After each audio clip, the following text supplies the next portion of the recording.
Radha Ramana Hari Govinda Jaya Jaya Govinda Jaya Jaya Gopala Jaya Jaya Govinda Jaya Jaya Gopala Jaya Jaya Govinda Jaya Jaya Gopala Jaya Jaya Govinda Jaya Jaya Gopala Jaya Jaya Jaya Radhe Sham Jaya Radhe Sham Jaya Radhe Sham Jaya Radhe Sham Jaya Radha Syamasundar Radha Syamasundar Sri Radhe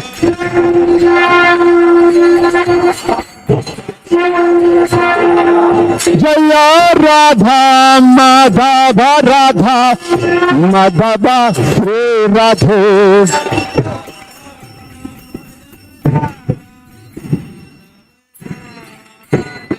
Mithai Gaura Premanande Hare Hare Bol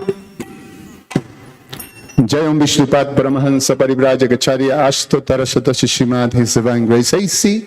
Bhaktivedanta Swami Srila Prabhupada Ki Jayam Vishnupad Paramahansa Parivrajagacharya Ashtottara Shata Shishimad His Divine Grace Bhaktisiddhanta Saraswati Goswami Maharaj Srila Prabhupada Ki Ananta Koti Vaishnava Vrinda Ki ISKCON Founder Acharya Srila Prabhupada Ki Prem se kaho Sri Krishna Chaitanya Prabhu Nityananda Shri Advaita Gadadhar Shiva Shadi Gaura Bhakta Vrinda Ki Sri Sri Radha Krishna Gopa Gopinath Shyamakunda Radhakunda Giri Govardhana Ki Their most beautiful Lordship Shri Shri Radha Syamasundara Ki Their most beautiful Lordship Shri Shri Radha Madhava Ki Sri Gaura Hari Ki Sri Harinam Sankirtan Jagya Ki Granthara Shimam Bhagavatam Ki Itai Gaura Premanandi.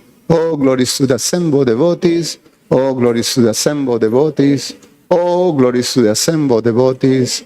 Oh, glories to Shishiguru and Shiguranga.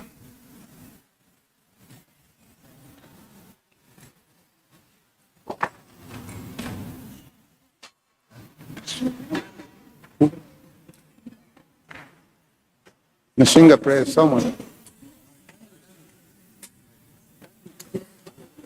Namaste Narasrinhaja Praladhalada Dhajane Hiranyakashipur Bhakshaha Shirathankana Kalaye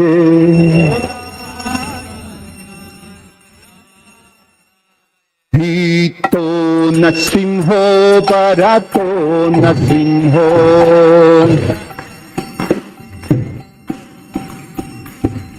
Jato Jato Jamitato Nasrimho Bahir Nasrimho Hridaye Nasrimho Narasriha Madin Sharanam Prapadye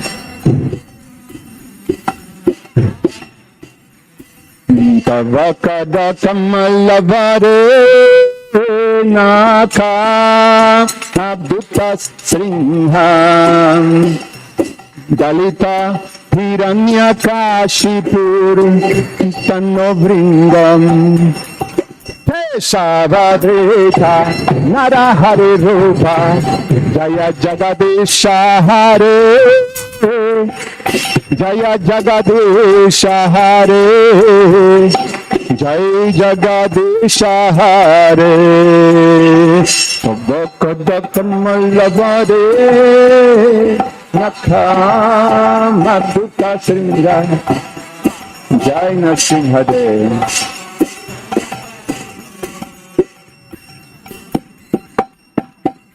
Hey Shabadrita Narahare Rupa Jaya Jagadisha Hare Jaya Jagadisha Hare Jaya Jagadisha Hare Jaya Nasringadev Jaya Nasringadev Nasringadev Jaya Nasringadev.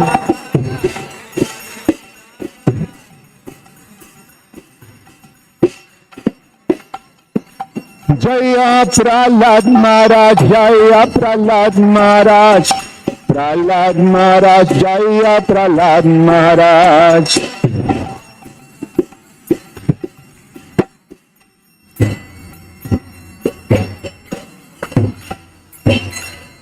Srinha Bhagavan ki Jai, Prahlad Maharaj ki, Srila Prabhupada ki, Nitai Gaura Premanandi. Hare Krishna, please come forward this way. You are welcome to grab a mat. They are over in that corner. But watch, they're a little slippery, so you want to grab it and then put it away and make sure you don't step on it and slip. So I want to welcome you all to the 17th Annual Festival of the Holyname. On behalf of ISKCON Naperville and the entire festival organizing team, we want to thank you for the gift you're giving us of the privilege to serve you. And we want to welcome all our out-of-town guests and in-town guests. We also have Govinda Prabhu between us, but not right now. So welcome to everyone, and please let us know how we can make this experience more enriching for you. Instead of being out there at the beach or barbecuing or watching the fireworks, you're choosing instead on this Independence Day holiday to declare your dependence on the Holy Name. So thank you for that. Some housekeeping announcements. There's a few of them tonight, so bear with me, please. If you have children, 12 and under are downstairs doing some fun activities, so please feel free to send them there. And if you have anybody that's between 13 and 17, although they'd like to think otherwise, they still are children, so we need you to know their whereabouts at all times. This is a child protection announcement. And the schedule today is that the class is till 8 o'clock, and then there's going to be wonderful prasadam downstairs. However, we also have a Govinda's Express. And on the menu tonight is fresh from the oven pizza, kachoris, ice cream, mango lassi. Woohoo! And they're going to be open till 8:30. So if you'd like to grab that prasadam, you're welcome to as well. And with that, I also want to announce the prasadam sponsorship for tonight. 12 years ago, during the Festival of the Holy Name, Syamasundar, Nityapriya, and Sri Rupa, our very beloved, all of them, got initiated. So, Syamasundar and Yashodanandan are sponsoring the prasadam tonight. They would request your blessings to continue to serve the Holy Name and Guru Gauranga. So please, give them a big, big shout out, a Haribol, and well wishes. Thank you for sponsoring. And with that, I'll turn it over to Guru Maharaj. Hare Krishna. Quickly, quickly, quickly, quickly. 4 times. Jaya Radha Madhava Kunjavi Hari Kunjavi Hari Jaya Radha Madhava Kunjavi Hari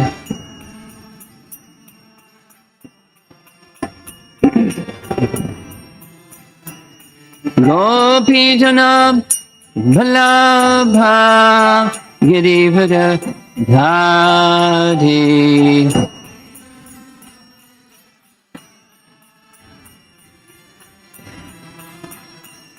Gopijana Vallabha Girivara Dhari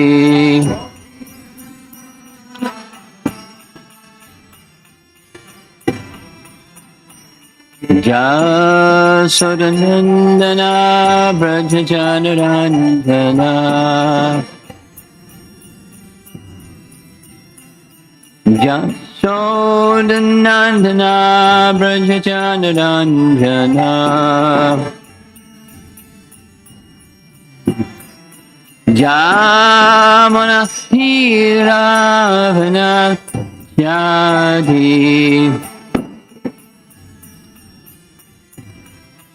Jamanatiravana Chadi Jaya Radha Madhava Punjabi Chadi Madhava Punjabi Jaya Radha Madhava Punjabi Hadi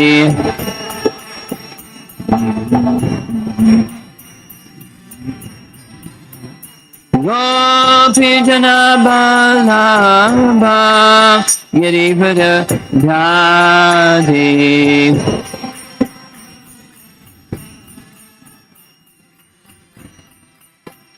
Gopijana Vallabha Girivara Dhari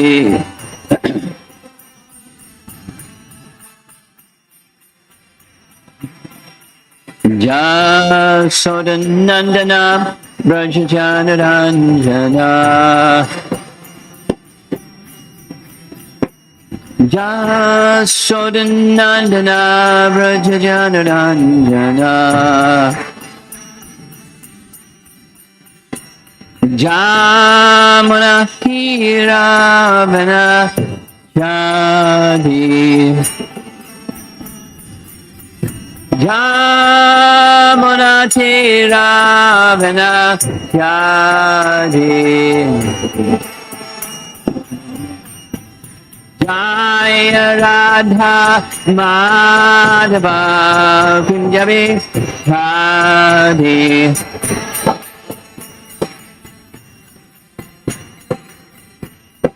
Jaya Radha Madhava Punjabi Radhi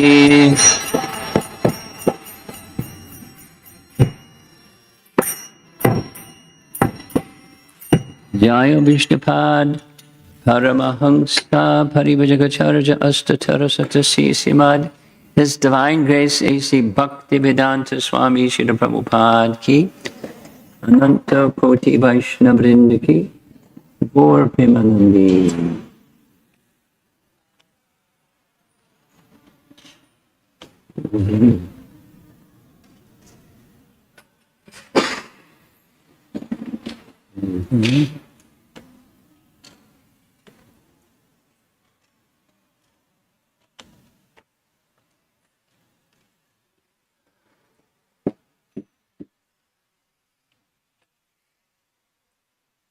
Nice title, 7 Excellences of Chanting the Holy Name, which is a nice title for Shikshastaka verse number 1.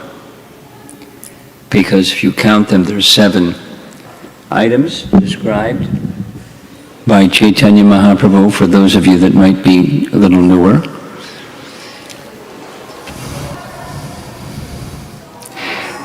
Chaitanya Mahaprabhu is Krishna himself, who appeared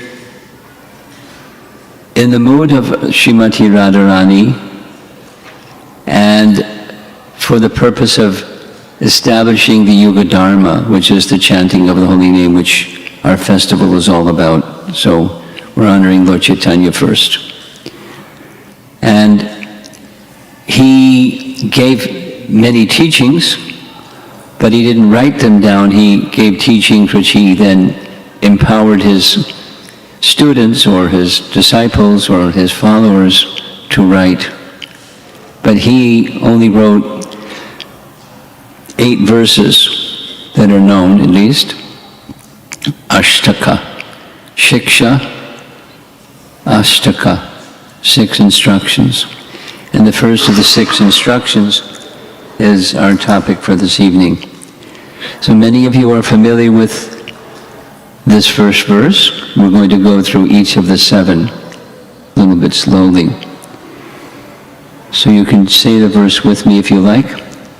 Cheto darpanam arjanam bhavamahadavagni nirvapanam Shreya kairava chandrika vidharanam vidyavadho jivanam anandam bodhivardhanam pratipadam purnamritasvadanam sarvatma snapanam prambijayate Shri Krishna Sankirtanam. So I didn't put the translation here. We're going to go through one by one. So you see the first line, Cheta Darpana Marjanam. Cheta, Darpana, Marjanam. Darpana means mirror, and Cheta can mean many things, but in this case it's translated as the heart, or of the heart. So the mirror of the heart is cleansed, or consciousness, or the mirror of the heart is cleansed. So here's a nice lady, sort of very old, the 1950s, advertisement illustrating how you can get this nice product and clean your dirty mirror. And she looks happy, and the mirror cleanser looks like it works. So Cheta, the heart, the mind, or materially contaminated consciousness, Cheta Darpana Marjanam, the mirror of the mind or heart or consciousness. And the final stanza, Param Vijayate Shri Krishna Sankirtanam. So the translation starts with the final line. All glory to the Shri Krishna Sankirtana, which cleanses the heart or mind or consciousness of all the dust accumulated for years.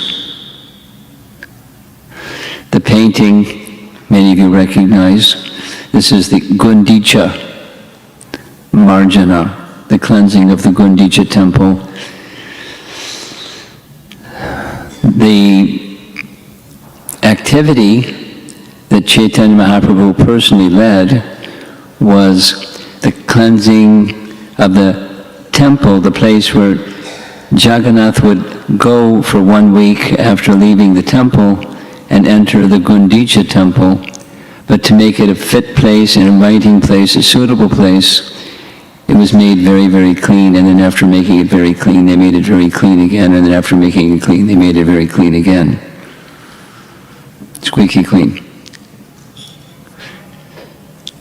And the idea, very similar idea to Krishna's appearance.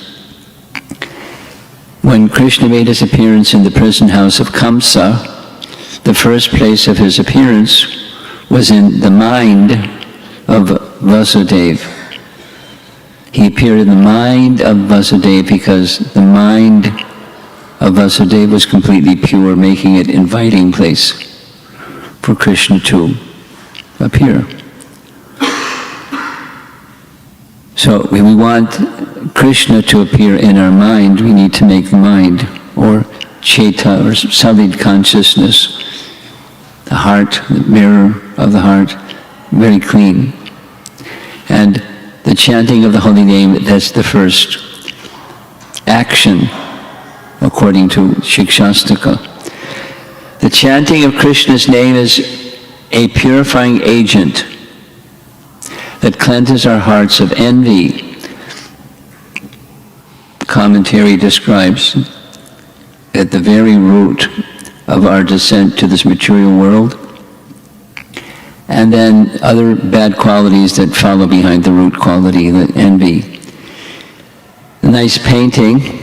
This is the living entity turning its back on Krishna in the spiritual world and entering into that bubbly looking thing that's the cloud of the material energy, or the Mahatattva. And in the Mahatattva, there's Mahavishnu and so forth. The whole of material existence is what the living entity enters into when leaving Krishna behind. And so one might say, well, gosh, that's pretty strident, isn't it, to say every living entity that comes here has envy? Is it really true? It's really true. Here's what Krishna says. Icha dvesha samotena dvandva mohena bharata sarvabhutani sammoham sarge yanti parantapa. So I put in color codes. The little pink color doesn't show up so well. Icha dvesha, desire and hate. You can say envy or you can say hate. It's pretty close. Icha and dvesha. So all living entities are born into delusion. Dvandva mohena. Dvandva means duality.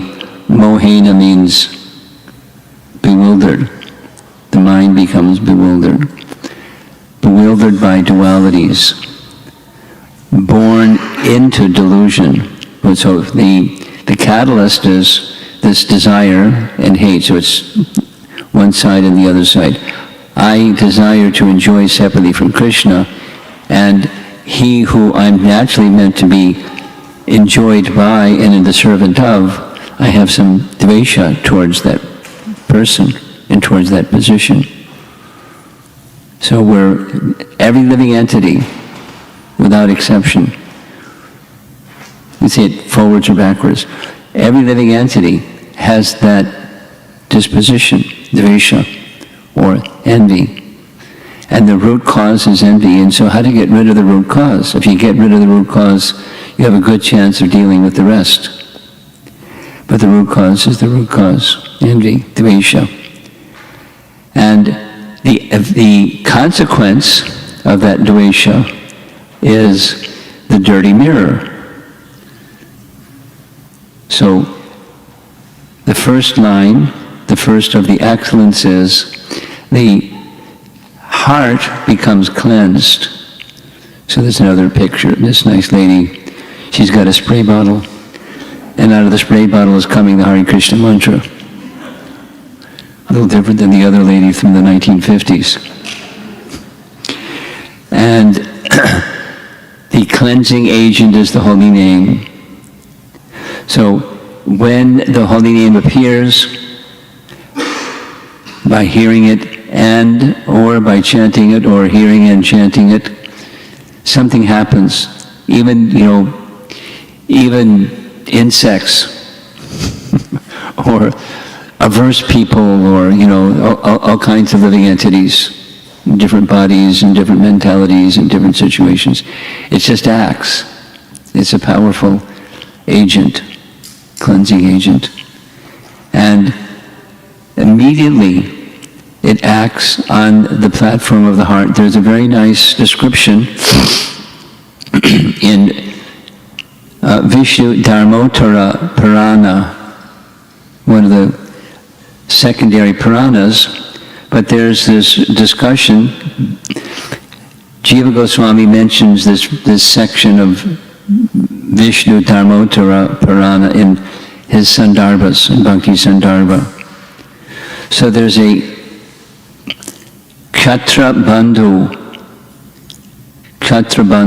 many sins. A Brahmana recommended atonement. Kshatriya Bandhu said, I can't, because my mind is too restless and fickle. Give me something that I can do. using my body and my words. And he said, chant. If you cannot do all of this, I will tell you something else, which is easy, if you will do what I say. O son, whether in hunger, thirst, or falling down, whether standing up or lying down, departing or coming, sing the name of Govinda.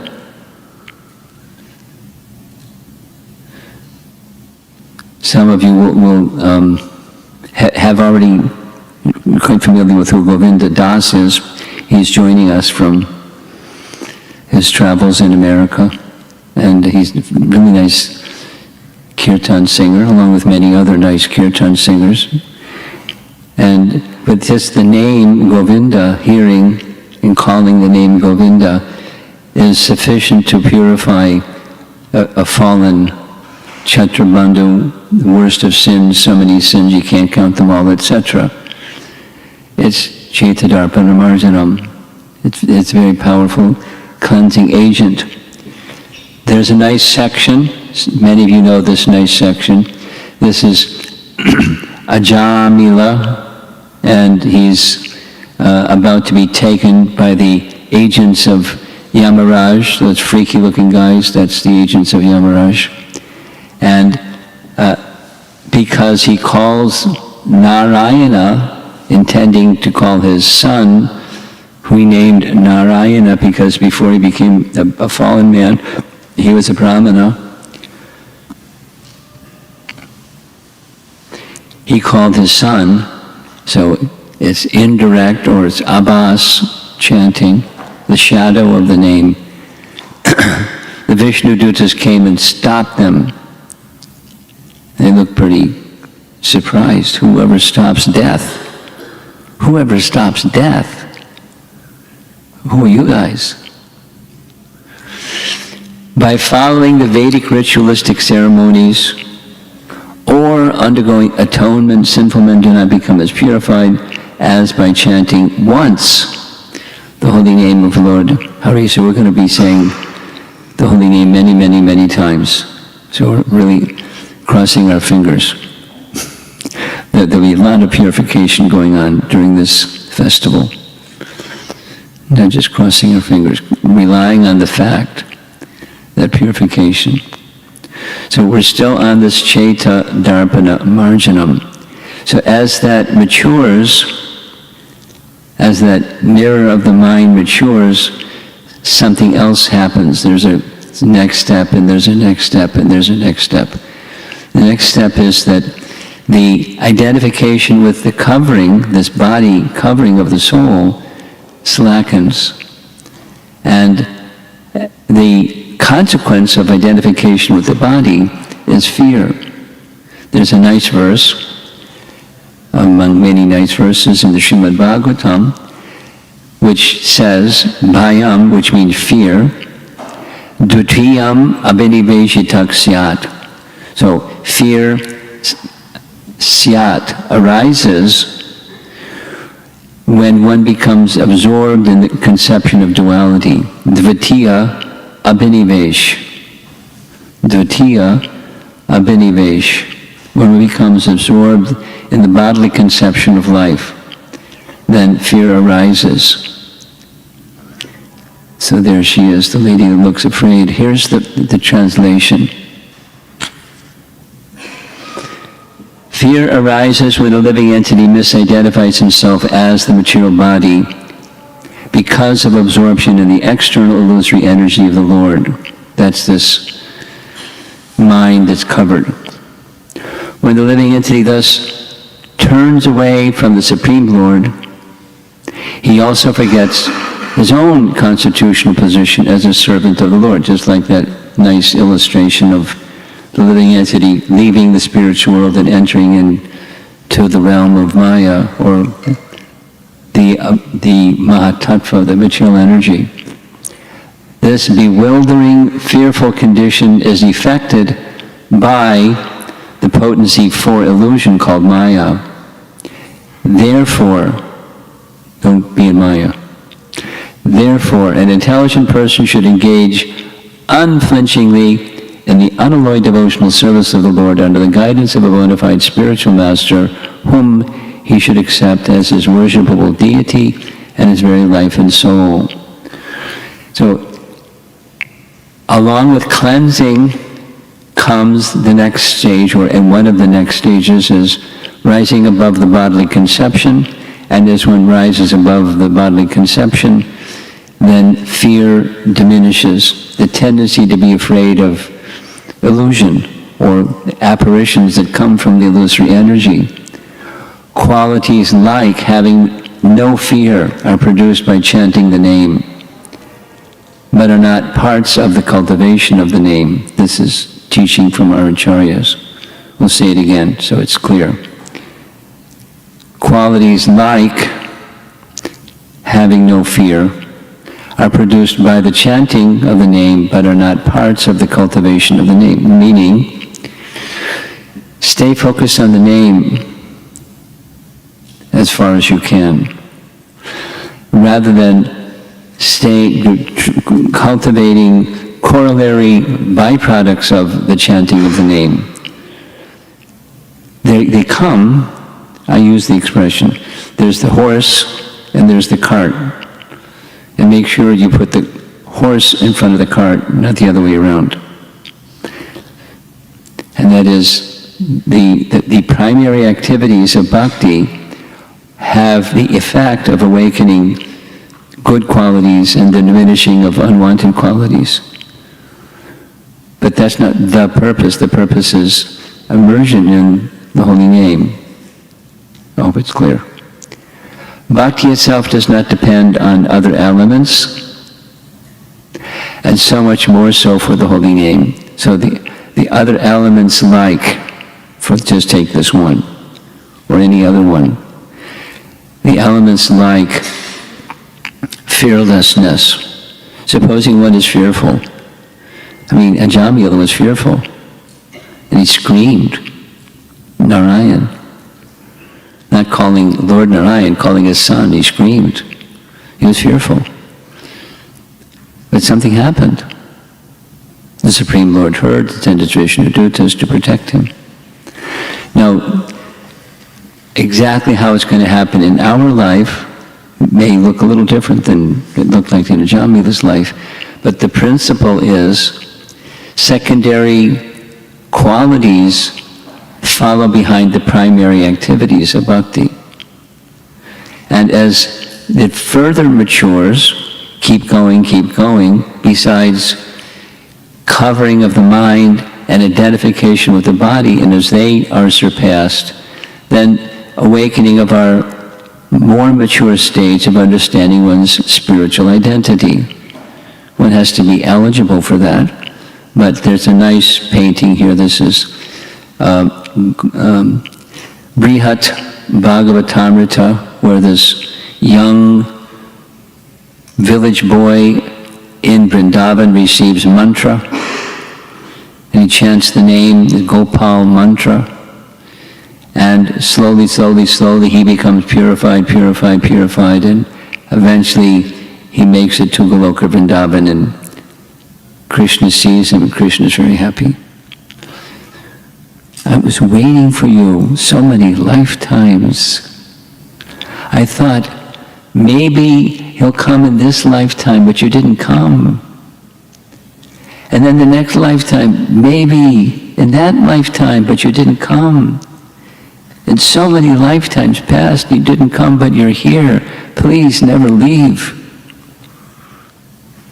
And Gopakumar is crying, and Krishna is crying, and the residents of Vrindavan are very happy to see the reunion of the soul that had become distracted and again became fixed by the chanting of his Gopal mantra.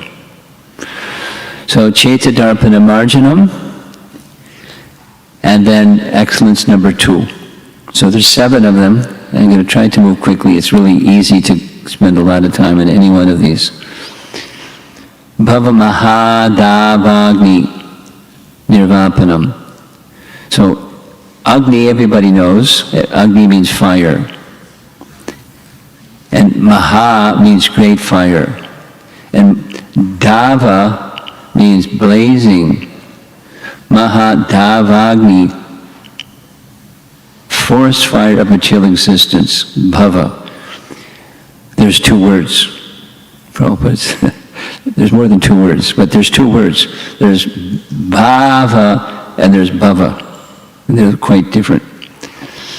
Bhava means ecstasy, and bhava means the opposite. Material existence. Bhava, the blazing fire of material existence, nirvapanam.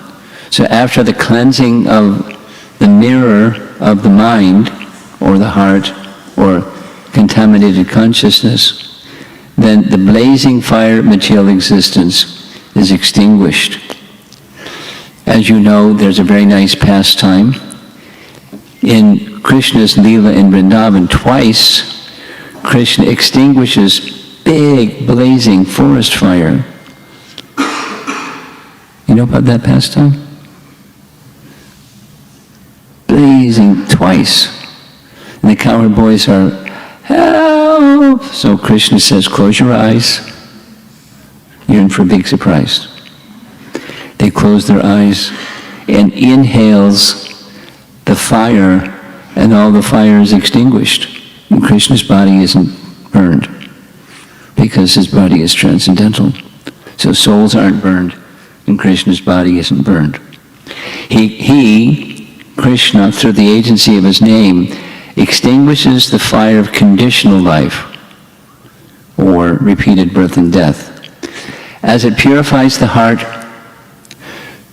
Krishna's name also protects sincere chanters from any further contamination from the worldly energy and those affected by it. So there's other verses that say the same thing. The material existence burns like fire. Kamarupena, this eternal enemy in the form of lust, it burns like fire and is never satisfied. Dushparina anilena cha. That's material existence, and one's experience of that material existence gradually becomes extinguished. You know, I don't know if anybody's been around a forest fire. Even if you go within a few miles of a forest fire, you feel the heat. What to speak of the rest, you're getting closer and closer. So forest fires are very dangerous. Forest fires are very dangerous. Now I was supposed to bring a document with me, but I didn't bring it with me. These verses from Bhagavad Gita, they're combined together. Did you have a Bhagavad Gita? Is there a Bhagavad Gita in the temple room somewhere? Could you find the verse if you find the Bhagavad Gita? It's sixth chapter of Bhagavad Gita is describing Dhyan Yoga. So it's a meditation process. And in simple terms, what the verse is saying is, by the process of bringing one's attention to Krishna, of course, the method in chapter 6 is the meditation method or the Ashtanga Yoga method. But as one's mind goes to the Supreme, then the material existence shrinks, it subsides, and it eventually, the verse is describing it, attaining the stage of samadhi. It takes a while to get to samadhi. But prior to samadhi, there's stages, and chanting also Mahadavagni, the blazing fire of material existence, also progresses in stages. So the verse is speaking of trance, but in the purport, Prabhupada discusses the stages before trance, and then comes trance. So the stage of the mind being, as to the degree that you chant, and the mind stays with the sound vibration of the mantra, then the disturbances around and within diminish. The blazing fire of material existence, of conditional life, that which causes repeated birth and death, the hankering for separate enjoyment that brought one, the icha part of icha and dvesha, that subsides. Now, as a Buddhist, maybe Buddha himself, but the intention of Buddhism is similar, because the intention of Buddhism is to decrease and eventually eliminate suffering. That's the intention. And keeping it short, because I could easily go off on this one.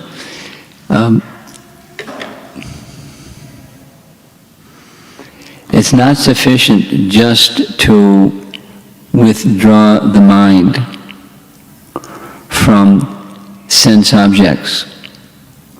Why is it not sufficient? It can bring down the blazing fire. Buddhists like that process because the suffering is caused by this desire, icha, desire for separate enjoyment. So just wind it down, anesthetize it. And you're not suffering anymore. The problem is, as soon as that meditation process subsides, the mind still has this root cause tendency to want to enjoy. It awakens. It's not extinguished. So the teaching here, in relation to the holy name, is it extinguishes. And if once that root cause is extinguished, what's left? It's not void, as it is the teaching in the process of Buddhism, but what's left is who we really are, which is nice. And who we are is we have desire, but in relation to Krishna, we have activities in relation to Krishna. Everything in relation to Krishna. So that's the purifying process that goes along with the chanting of the holy name. Some of you like reading Prabhupada's books, so I thought I would include some message from the Srimad Bhagavatam. There was a point in time where a king wanted to perform an Ashvamedha yajna, and Indra kidnapped the horse, and he took the horse into a remote place towards the very bottom of the universe, where Lord Kapila is still residing. He couldn't find the horse, and so many things happened. So his sons went to search for the horse, and there you see Kapila Dev. When they saw the horse, and they thought, whoever this fellow is, he's the one that stole the sacrificial horse. So they went to go attack him, and kill him. And there's different descriptions. The painting shows, by the glance of Kapila, the bodies of the 60,000 sons of Sagara burnt to ashes. But it wasn't his eyes had flames, but their own sinful tendency burned their bodies into ashes. So, sinful tendency, that's this icha, this the blazing fire of material existence, can be extinguished.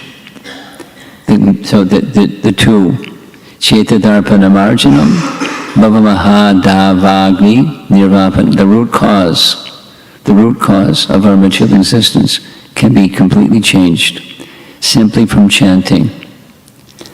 Here's a nice teaching. This is from the 12th canto Bhagavatam.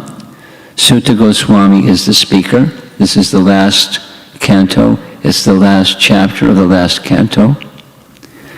I offer my respectful obeisances unto the Supreme Lord Hari, the congregational chanting of whose holy names destroys all sinful reactions. And the offering of obeisances unto whom relieves all material suffering.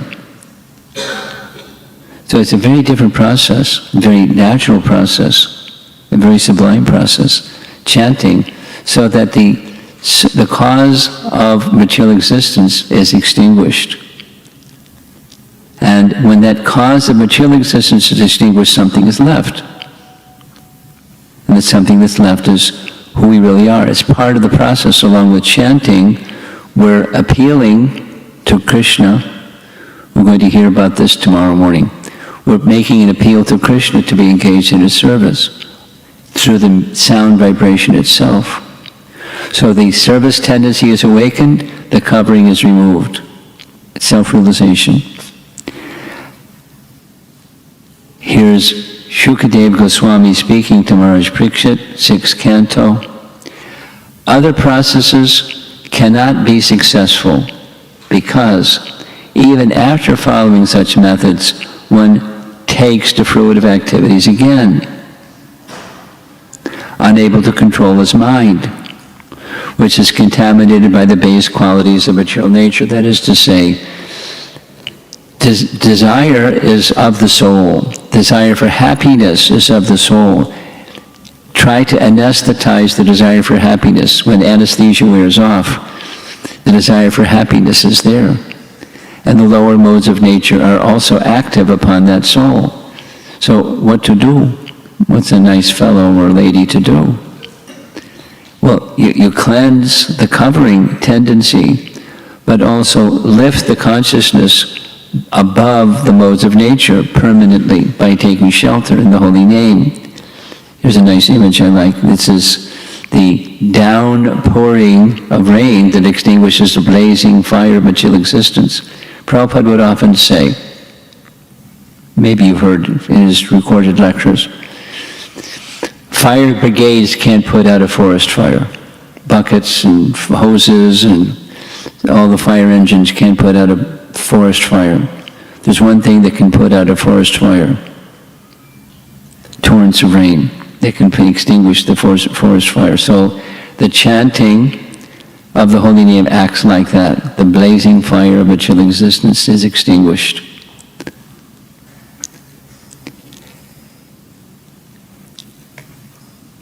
This is a nice verse from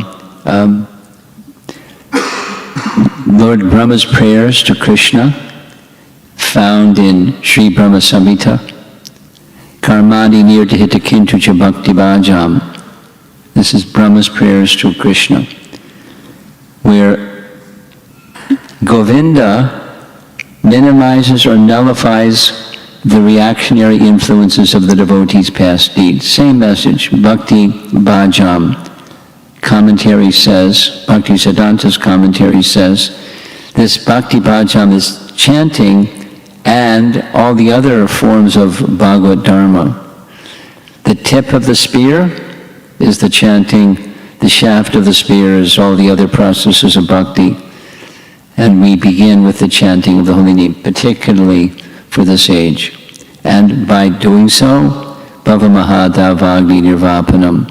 And the forest fire material existence is extinguished, and according to Jiva Goswami in his Bhakti Sandarbha, the awakening of faith in the holy name and the process of devotional service transpires. We're almost finished with the second excellence.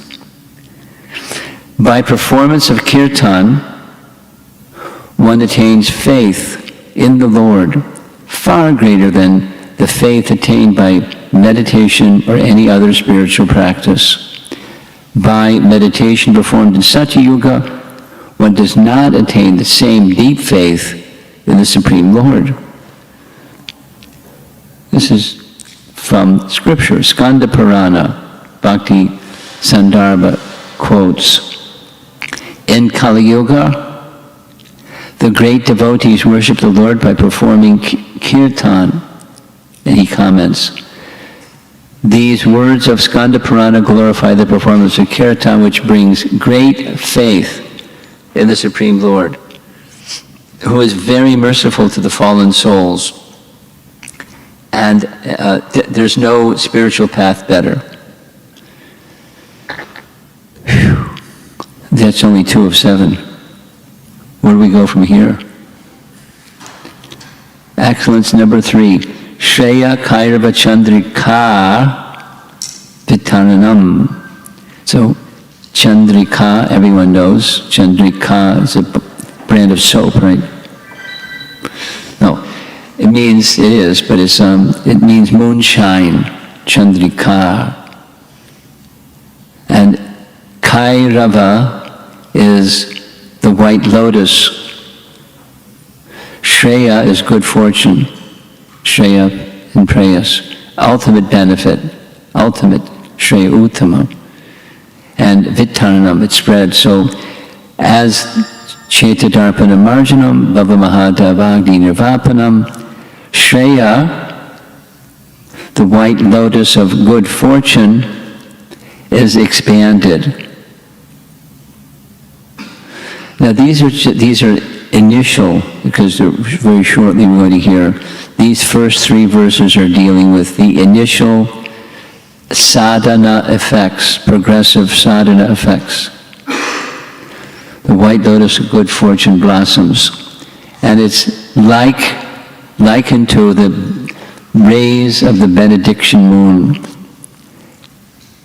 So at night, lotuses close because the sun is gone, but the brilliance of the benedicting rays of the chanting of the Holyname is like it opens the petals of the lotus again, the lotus of good fortune, by the Holyname. It's a metaphor. It's a very nice poetic metaphor. Expands the petals of the white lotus. How is it that the moon, not the lotus, has become the source of benediction? Good question. The moon, not the lotus. So lotuses are often symbols, poetic symbols, or worldly symbols of auspiciousness and good fortune and peace and tranquility and nice things. So according to this third excellence of the chanting of the holy name, the Sankirtan movement is the prime benediction for humanity at large because it spreads the rays of the benediction moon. This is Kirtan at night in Navadvip. Chaitanya Mahaprabhu is in ecstasy. Lord Nityananda is in ecstasy. Advaita Acharya is in ecstasy. The Kirtaniers are in ecstasy. And it's spreading the benediction moon, the rays of the benediction moon. Chanting awakens Shreyas. According to this commentary, pure devotion to Krishna. The soul's dormant propensity to serve the Lord with love. And further chanting revives loving devotion, which qualifies one for the greatest good fortune, Krishna's association. That's the expanding the white lotus of good fortune in this dark night in the age of Kali. So the fire has been extinguished. The mirror of consciousness has been cleansed. And now this next step, Shreya Kaiva Chandrika Vidharanam. This word Shreya also appears in Brahma's prayers in the 14th chapter of the 10th canto, where Lord Brahma says to Krishna in his prayers, Shreya Shritim Bhaktim, Shreya Shritim Bhaktim. Devotional service to you is the best path for self-realization. And this devotional service begins with the tip of the spear. This beginning, the shaft of the spear, the other 8 processes of bhakti follow behind the tip. So we begin and then continue and continue and continue and continue with chanting along with other forms or expressions of devotional service. I like scriptural reference, I hope you do too. There's a nice one from Katha Upanishad. Katha Upanishad is a conversation between Yamaraj, of all people, and Nachiketa. So Nachiketa is a young student, and he has the good opportunity to ask Yamaraj questions about perfection. It's Upanishadic language, but the same principles are taught in the Upanishads. There's Shreyascha Prayascha Manushyam Etas. That's how the verse begins. The wise reject prayas and choose instead the Shreyas, that which is permanently beneficial. The foolish choose the prayas with its resultant conceptions of gain and the acquisition of fleeting pleasure. So, Shreya Kairava Chandrika, the ultimate benefit is awakened very naturally. The petals of the lotus are expanded. The white lotus of good fortune is expanded by the chanting of the holy name. This ultimate benefit of the living entity. So these first three are dealing with the initial stages, or the anartha nivritti stage of bhakti. Gosh, I think I'm going to try to do too much in this 1.5 hours.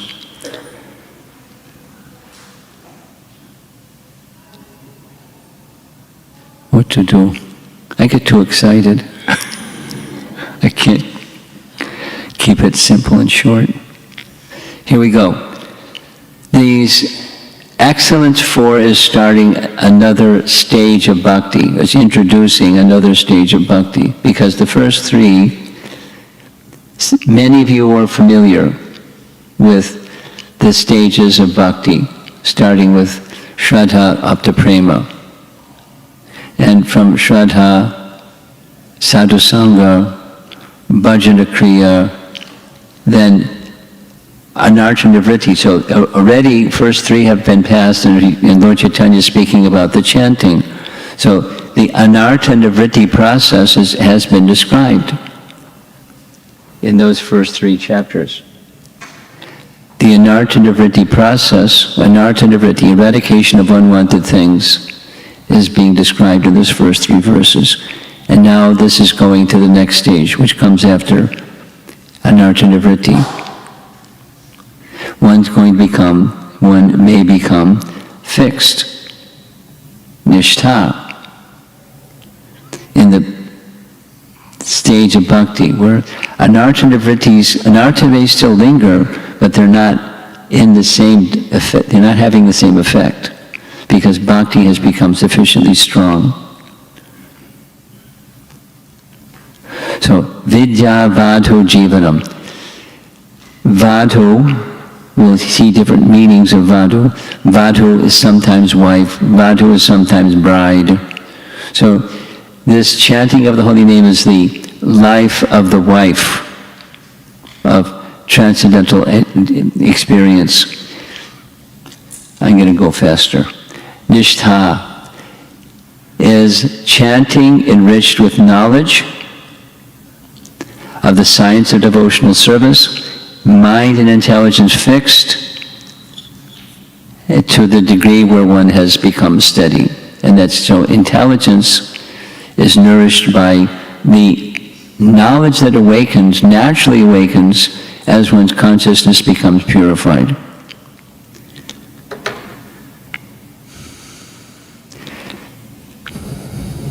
There's so easy to go to. So there's a nice reference in Canto 1, Chapter 2 of Bhagavatam.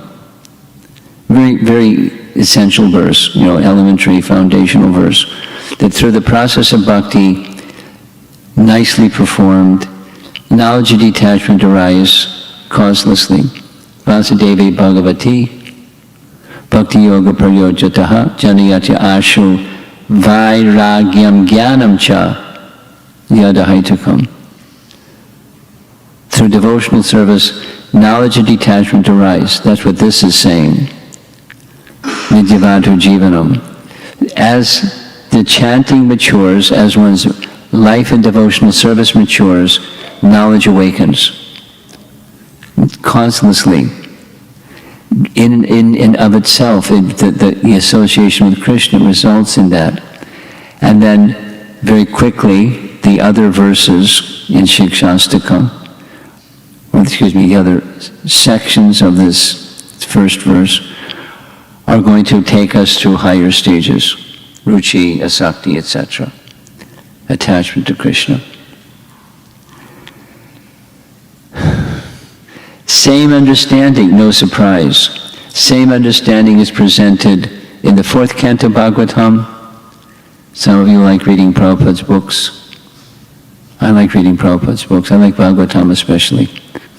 And in the 4th canto, there's a discussion between Narada Muni, who is pictured on the right, and a nice king who really has the greatest respect for Narada, so Narada gives him transcendental knowledge. Sa vidya tanmatir yaya. Our education should be such that we can become elevated to Krishna consciousness.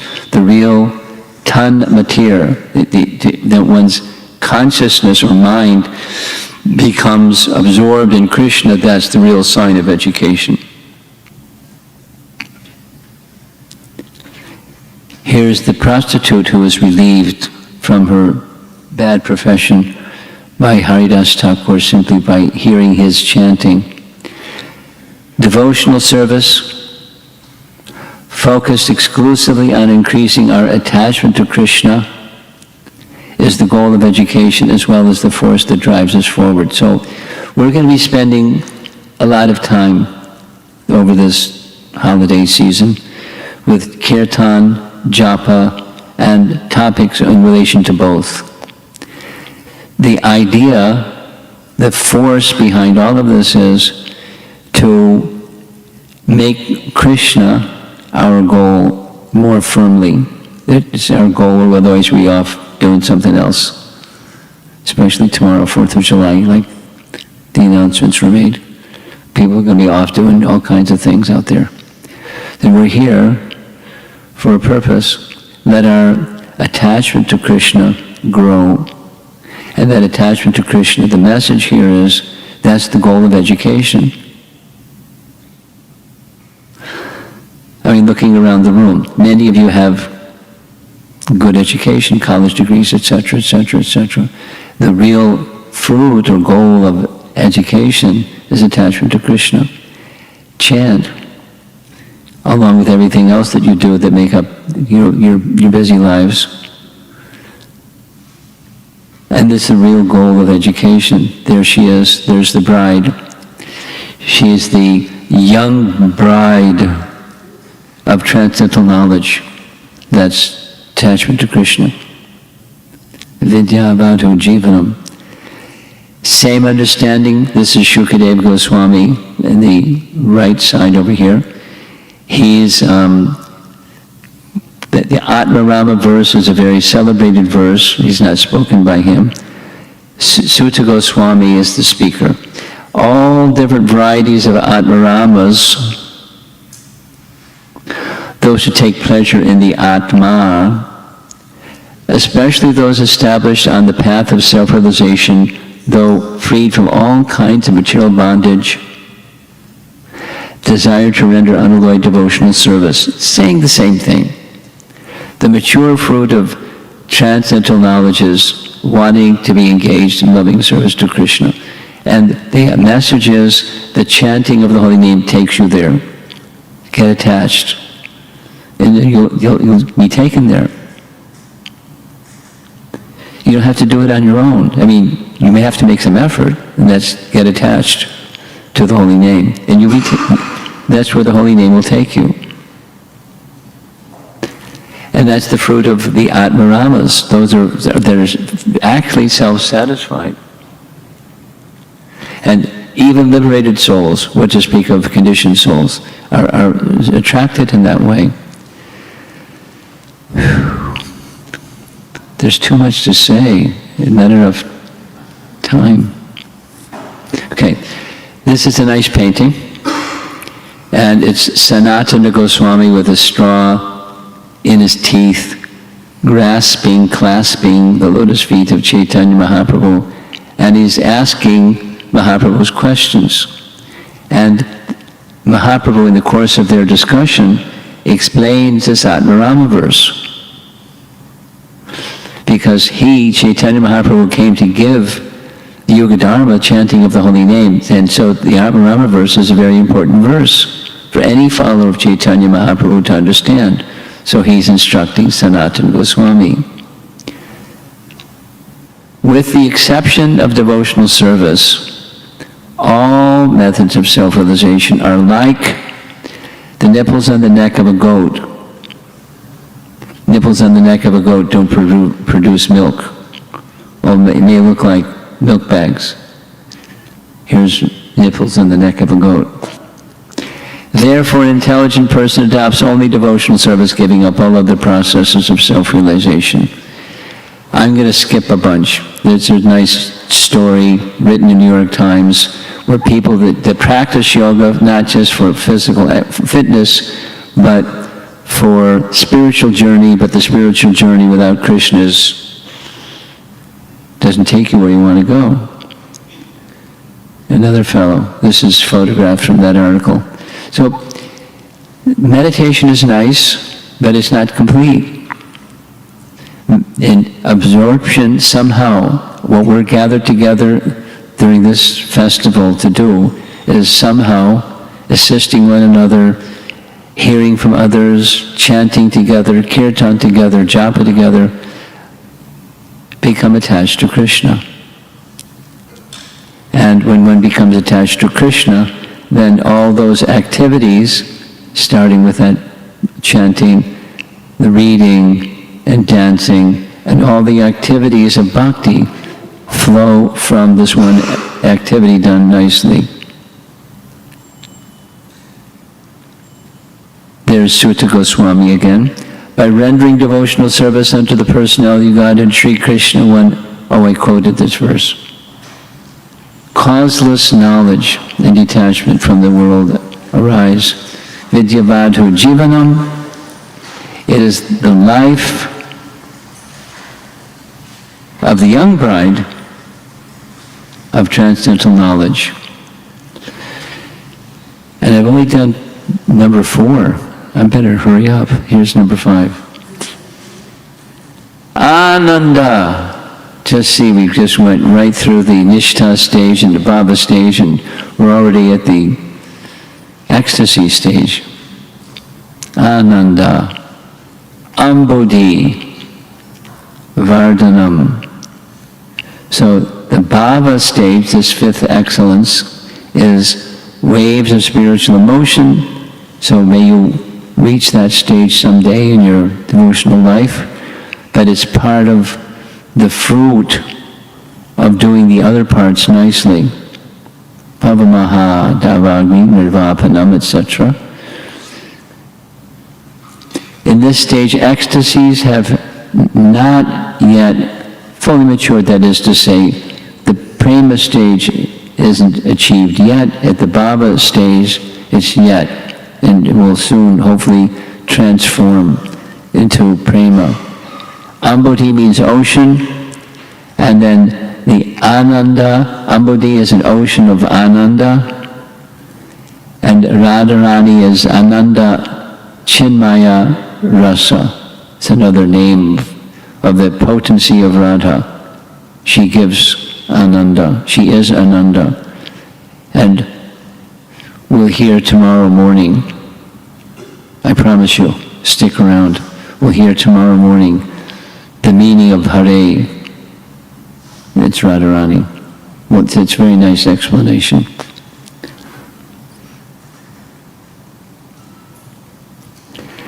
This spiritual potency of Krishna has its material counterpart. We already heard the power of illusion, but then there's the spiritual counterpart, the Ananda portion of Krishna's internal energy. And that's Srimati Radharani. this Yogamaya deity is found in the Rasalila area of Vrindavan.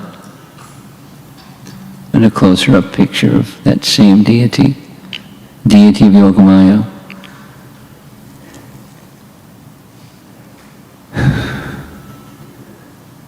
I'm not feeling satisfied today because I have to go so fast. What to do? Maybe I should stop. I think I'll stop. This is Bhaktivinoda Thakur in one of his Sharanagati songs. He writes, that person is a true preceptor or a true father, a true mother, a true friend, also only if they teach one to always remember the holy name of Sri Hari alone is everything. This is very similar to the Kevala Astakam song that we'll hear at least twice during this weekend. Very, very nice glorification of the power of the holy name. And being a receiver, then one wants to give. The more one receives, the more one wants to give. The more you have the capacity to give, and the more one wants to give. The miserliness and I want subsides to I want to share with other people. So that's what we're doing with this festival of the holy name. Anandam Bodhivardhanam. It increases the ocean of transcendental bliss. And I'm going to end with this. As much as the heart is relieved of unwanted habits, that's in the earlier stages, to that degree we become devoted to Krishna. As much as devotion is firmly fixed in our hearts, to that degree we acquire realized knowledge, vidyavado jivanam, and as much as the heart is illuminated by both devotion and knowledge, to that degree we taste spiritual happiness. In this way the ocean of bliss swells. There's two more excellences and another time, just because of time. And I'm feeling I'm giving too much, like information overload or something like that. Just rather than massaging the message, I'm just sharing, in my way at least, the happiness of scriptural reference after scriptural reference, and the building, the sequence of all the scriptures lead us to the same place. And our activities together are meant to do the same thing.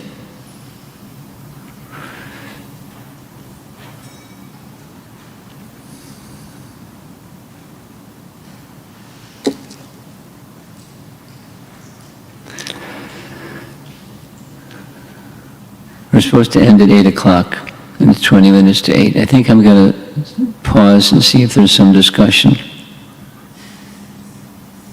Well, that was quick.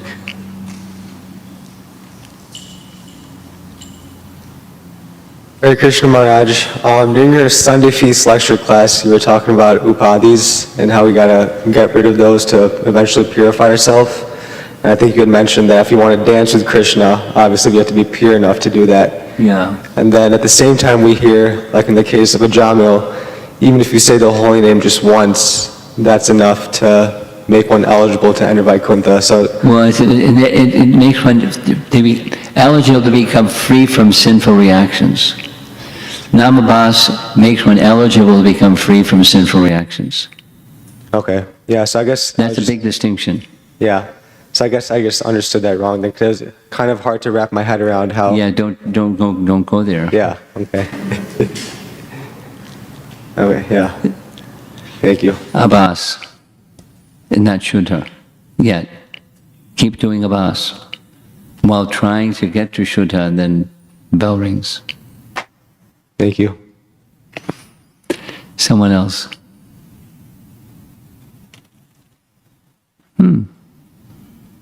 Yes, Mukunda, right behind you.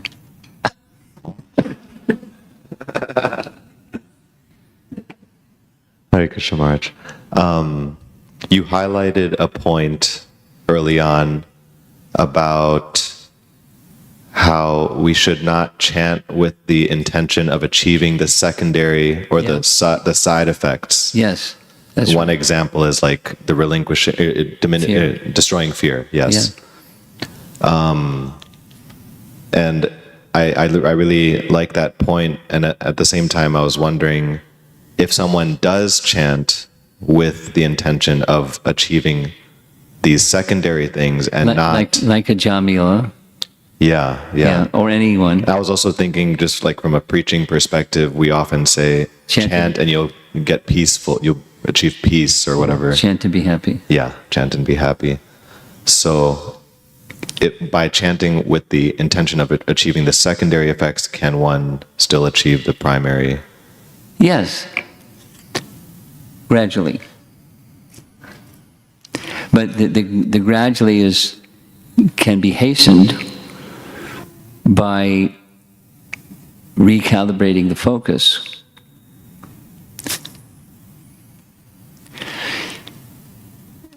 So, in mixed, in Abhas chanting, I do something to get something.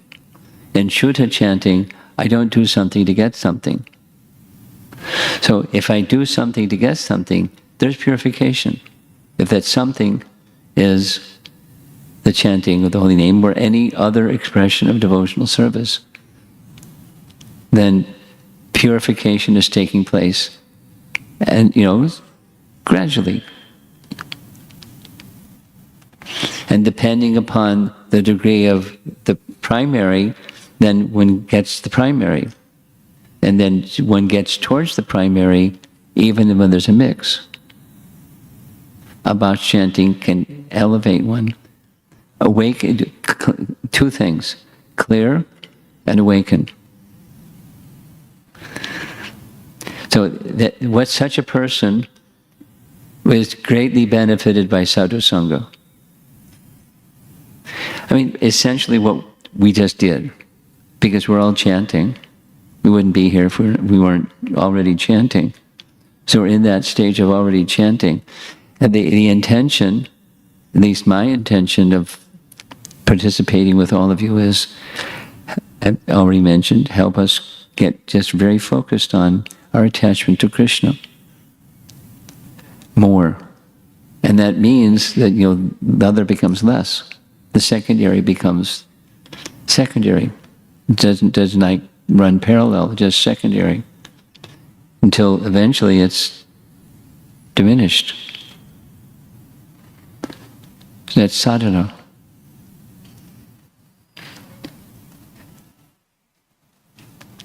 Exactly as this description is going from anartha-nivritti to nishtha to bhava, or ruchi bhava, asakti ruchi bhava. So there's steps.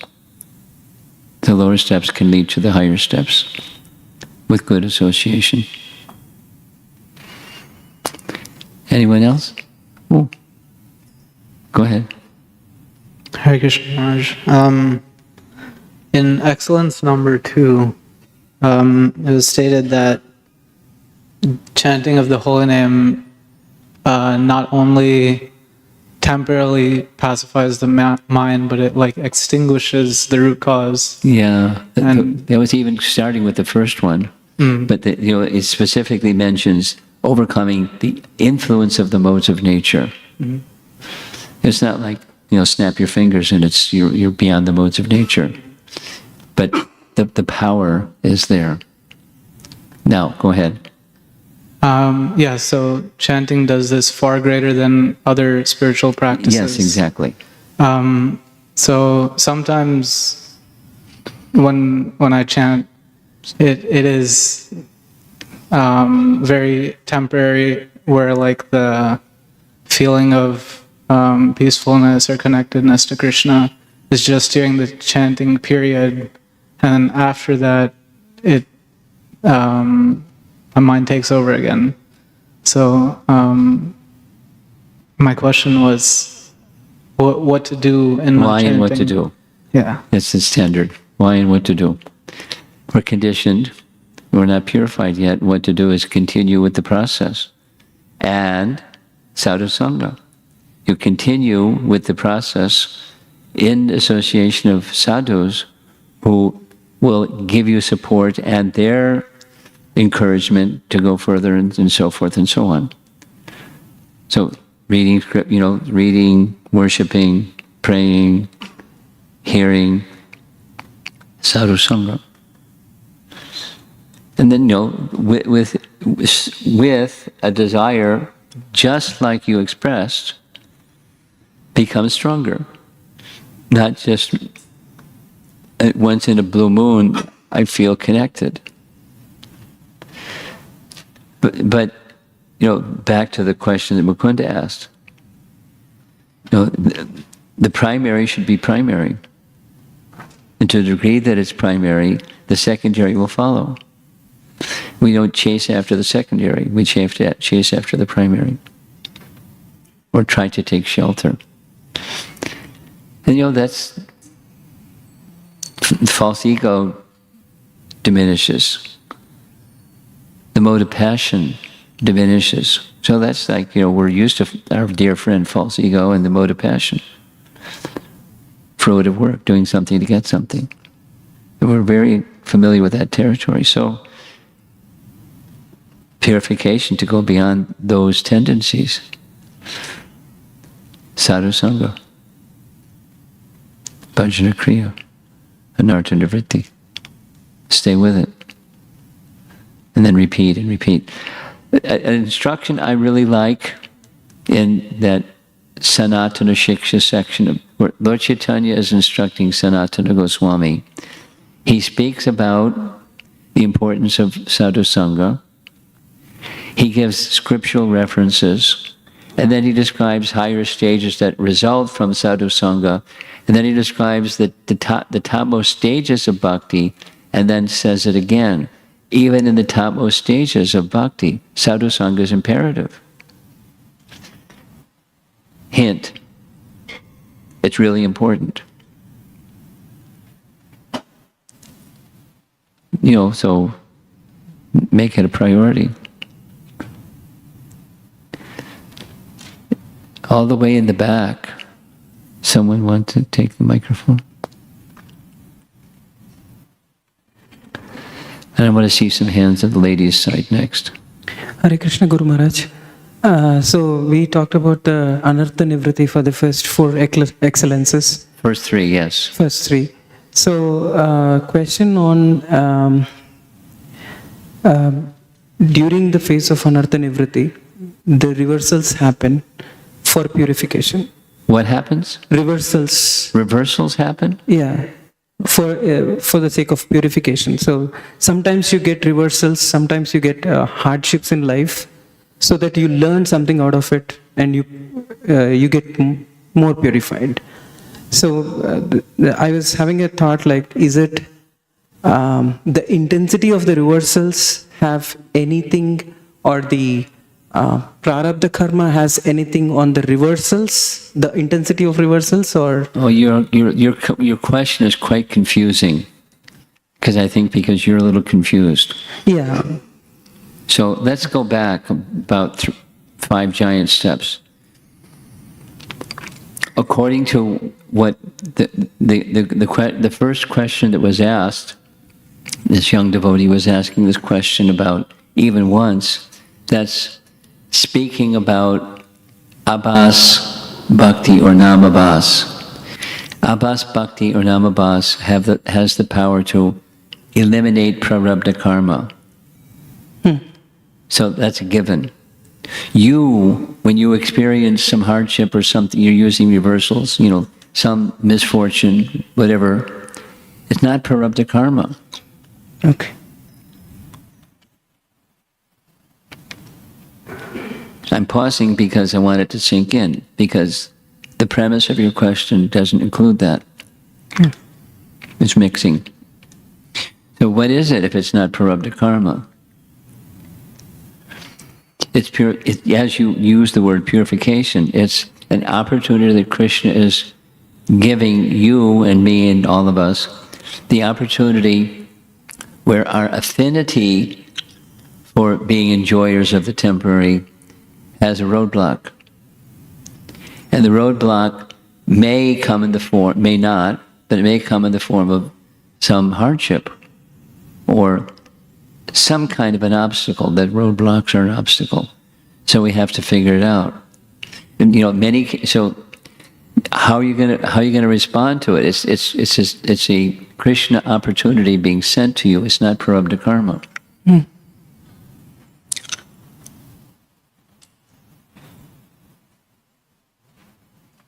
You turn your attention to Krishna. And even if you don't understand what's the signal that Krishna wants you to get, even if you don't understand that, that's okay. You just stay fixed on who you really are, as opposed to, I want to wiggle out of this difficulty and make it nice instead of difficult. Your intelligence still has to operate, but the higher intelligence, we heard, is becoming attached to Krishna. That's vidya vadho jivanam. So then you go back to chanting nicely. Got it? Yes, Maharaj. Thank you, Maharaj. Yeah. You want to just put your hand up and keep it up? I don't see any ladies' hands up yet. There's one. Okay. Okay. Hare Krishna Maharaj. Maybe this is related to Mukunda's question. I was thinking about what is my intention for this weekend. And so I was thinking about these excellences, so they are attractive. So would I want to have an intention for excellence number 5 or 4, which seems to be very elevated? Right. Congratulations. But it may not be perhaps practical in my stage. Well, it might not be, yeah. So Pardon? It might not be. I'm agreeing with you. Mm-hmm. But you still have, you can go towards that from where you are today to where you'll be at the end of the week, or end of the weekend. Okay. How's that? That's good. Okay. Thank you. Way in the back. Hare Krishna, Guru Maharaj. You got a microphone. Good. My question pertains to this excerpt on the screen at the moment. I can't hear. He's going to fix the amplifier. Try again. Hare Krishna. Okay, try, speak. My question is regarding this particular section that's on the screen at the moment.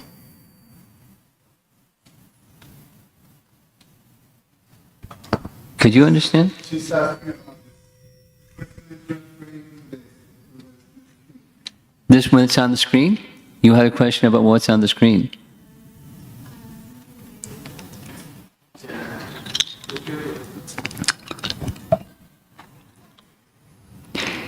Technology is great when it works.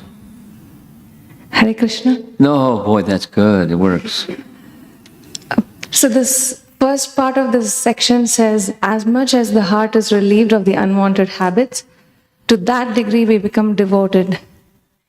And I was thinking that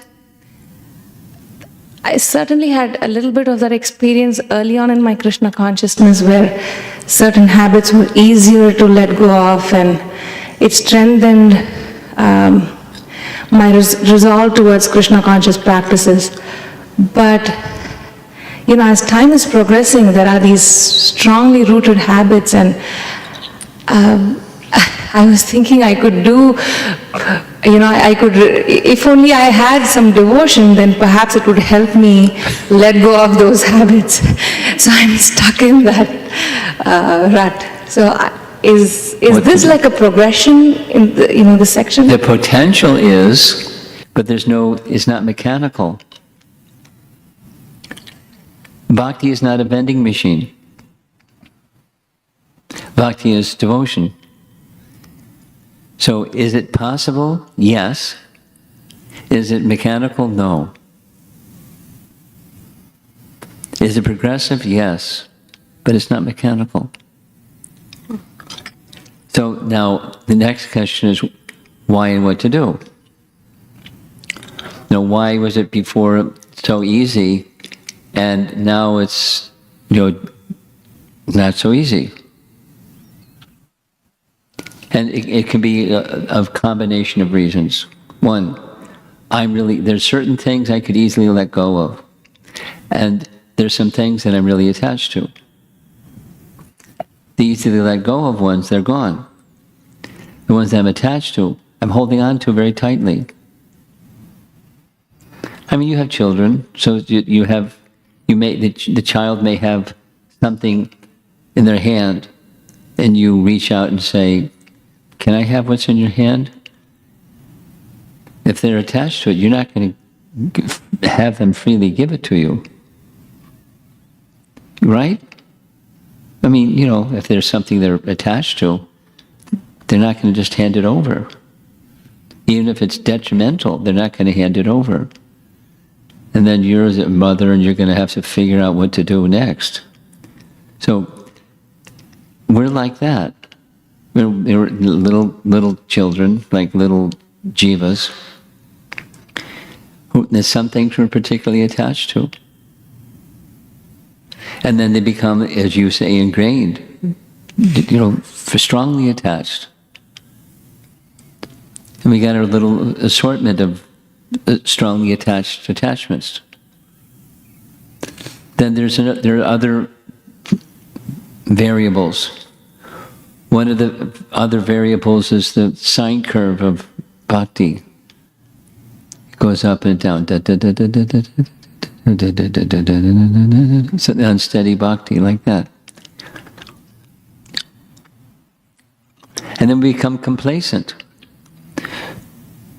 Because, this is another factor at play. The suffering I was experiencing before, it's not as acute anymore.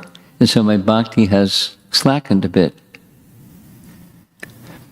Because my suffering isn't as acute as it was before. Or the light is not as on and as bright as it was before. Etc. And there's other variables. There's different causes. That's on the why, then what to do. You've heard me say this so far this weekend at least 3 times, so here we do it the 4th time. Pause, as you're doing right now and asking the question. You pause means you go into a mode of goodness space and you're introspecting and looking at, gosh, here's the reality. And I'm so clear about it, I'm willing to say it publicly. It's embarrassing, but it's just true. I mean, it's not like you're the only one that has that experience. You're speaking on behalf of many others. So you go into a reflective space.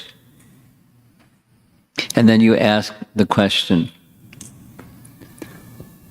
what's it all about anyways? What's my mission in life?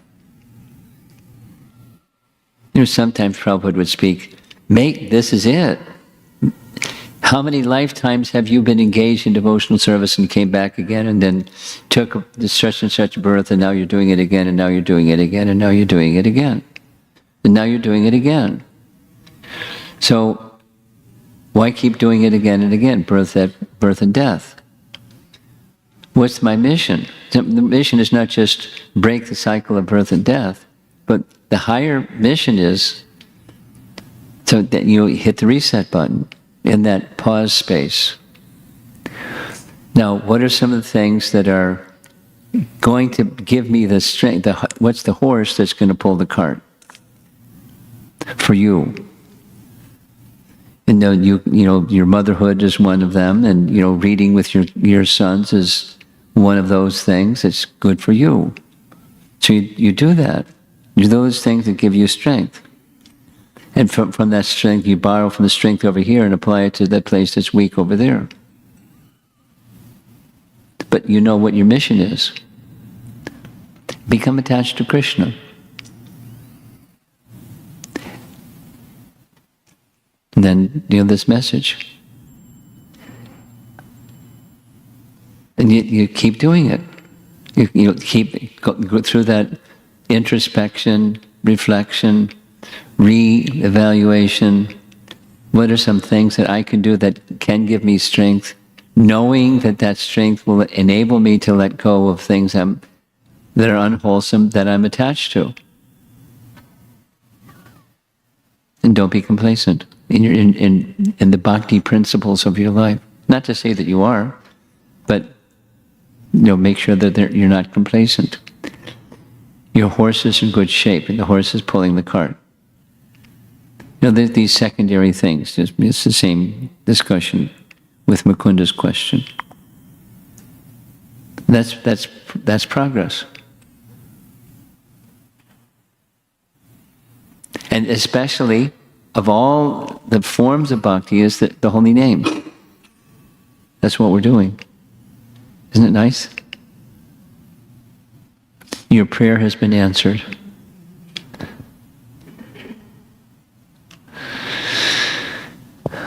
One more from the ladies' side, please. I see right next to you.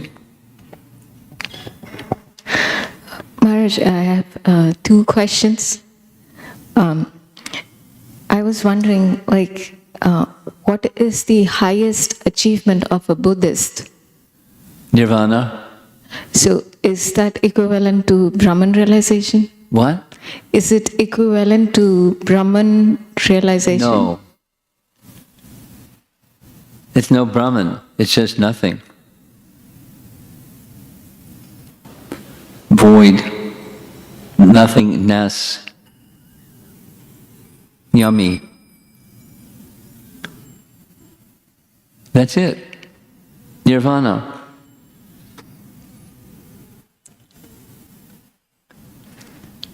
So my second question is, at least In from... Brahman there's something. In void there's nothing.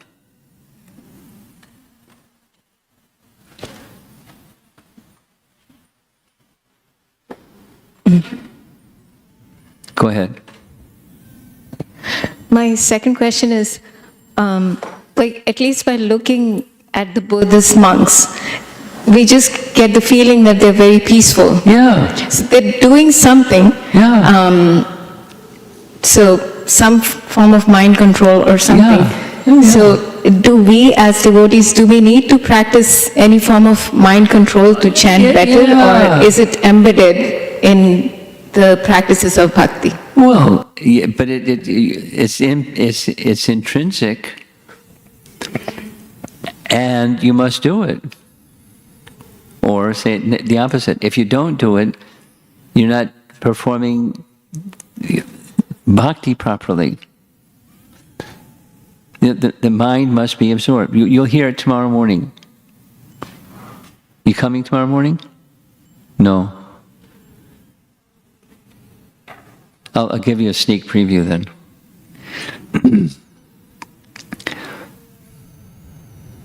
Dhyana Chandra Goswami wrote some writings on chanting. Dhyana Chandra Goswami was a disciple of Gopal Guru Goswami, who was a disciple of Akreshwara Pandit, who was a follower of Chaitanya Mahaprabhu. So he's in disciplic line, and he wrote teachings about chanting. And one of those teachings we'll hear tomorrow morning, we'll hear on your behalf. The mind becomes one with the mantra becomes one with the mind. That's part of his teaching. So yes, the mindfulness in relation to an object, but the object is not nothingness, and the object is not formlessness or Brahmajyoti, light. It's the name. So the same principle in 3 different applications: nothingness, light, and the name, or the form and qualities and pastimes. Somethingness. Okay? Mindfulness is appropriate. This is essential. It's chapter 6, Bhagavad Gita, same. It's 8 o'clock. It's 4 minutes after 8 o'clock. And you know what it is time for, right? Pizza. Srila Prabhupada ki. Yeah.